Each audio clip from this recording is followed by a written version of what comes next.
Today we'll be talking about the mighty Bismarck.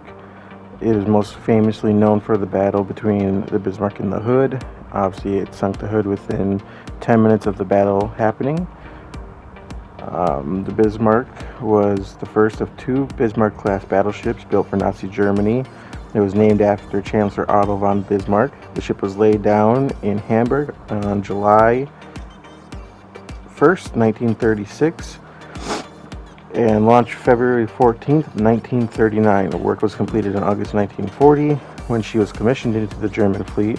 Bismarck and her sister ship Tirpitz were the largest battleships ever built by Germany and two of the largest built by any European power. She comes in at 50,300 tons fully loaded with a 792-foot 8-inch waterline, 118-foot 1-inch beam, 30-foot 6-inch draft. It had a top speed of 30 knots and a range of 8,870 nautical miles at 19 knots, or roughly 22 miles an hour. It held 103 officers along with 1,962 enlisted men. It came with 8 15-inch guns. Obviously, they were placed in the turrets, 2 guns per turret, 4 turrets each. They had 12 5.9-inch secondaries, 4.1-inch secondaries as well, 16 1.5-inch anti-aircraft guns, and .79 machine guns. It had 12 of those. It had a 320 millimeter belt, and the main deck armament was between 100 and 120 millimeters. It also had 4 Arado AR-196 float planes.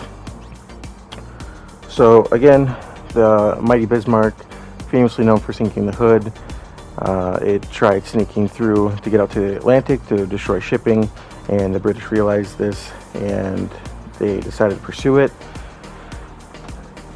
And in that pursuit, the Hood was in the middle of making a turn when the Bismarck opened up, and within roughly 10 minutes it was able to pierce through the deck and into the magazine of the Hood, igniting it, and the Hood sank. After that, it was the British rally cry in order to sink the ship, and they set out for it, pretty much sending the entire home fleet to sink the ship.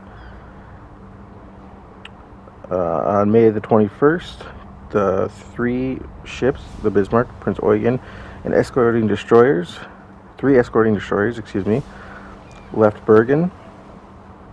May the 23rd, Bismarck and Prince Eugen increased speed to 27 knots in order to dash through the Denmark Strait, and this is where they would be seen by HMS Norfolk and eventually joined by Suffolk.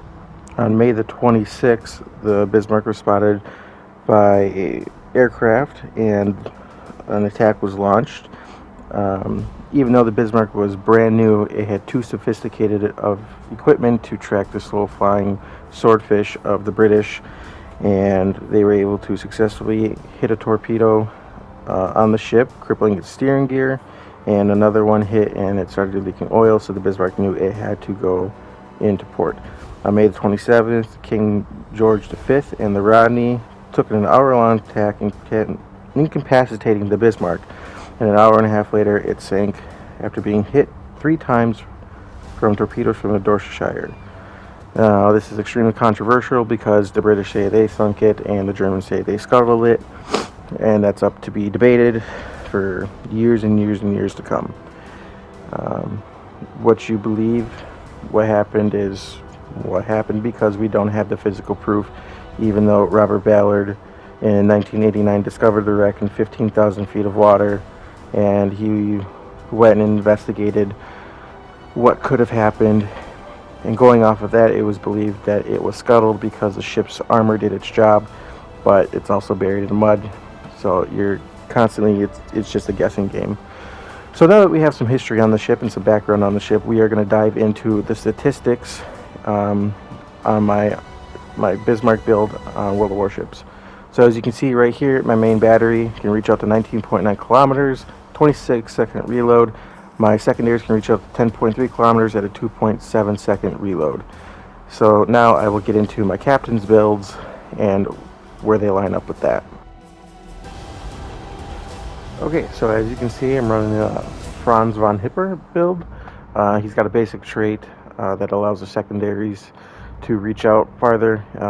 I currently have him at Legendary 3, so it increases by 14.25%, and the shell grouping by 4.75%. My build, I have Flammable Cannoneer, which increases my main battery range and grouping because I want to be able to reach out a little bit farther with my main guns, because I'm not worried about my secondaries, as they will do a perfectly good job of defending the ship when a ship is near, such as a destroyer or a cruiser that's getting a little too close.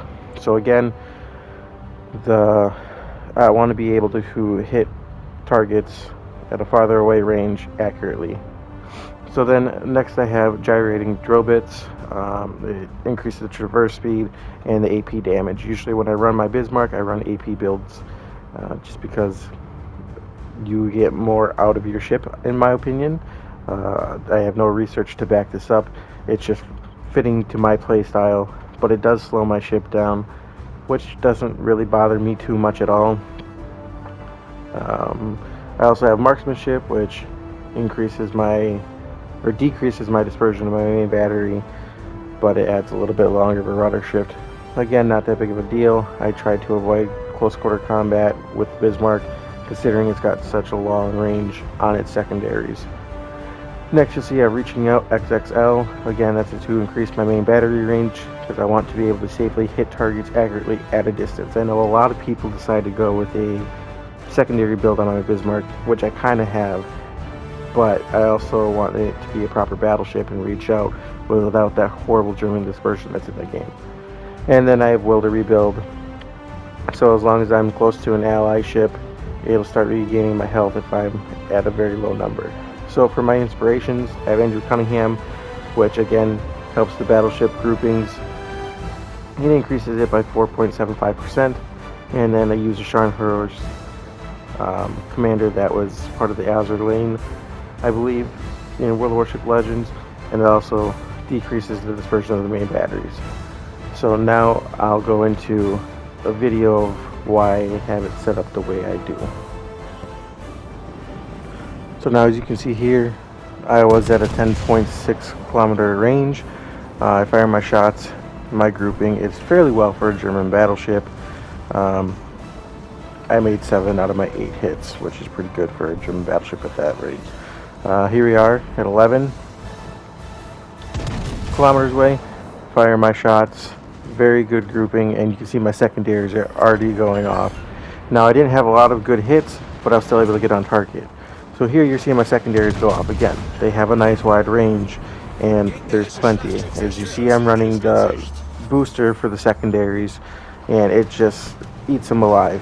I'm at 111 secondary hits. I try not to get in too close, like I said, but this is just a simple game to show you why I have to build the way I do. So that way I can hit those 10, 11, 13, 14, 15 kilometer ranges. But should I have to get up close and personal, whether they come around an island or it's a destroyer coming up, I can have my secondaries go and take care of what they need to do. So hopefully this build will help you in the future. I hope you learn something from this video, and who knows, maybe this video will help you set up your Bismarck the way that you want to. I hope you enjoyed this video. If you did, please leave a like, subscribe, comment. I would love to know your opinions. I'd be open to trying different setups for my captains to see what works. So just comment down what you're running, comment down your favorite ship. Interact with me. I'm a small channel, willing to grow, learn. Hope you all enjoyed the video. Thanks for tuning in.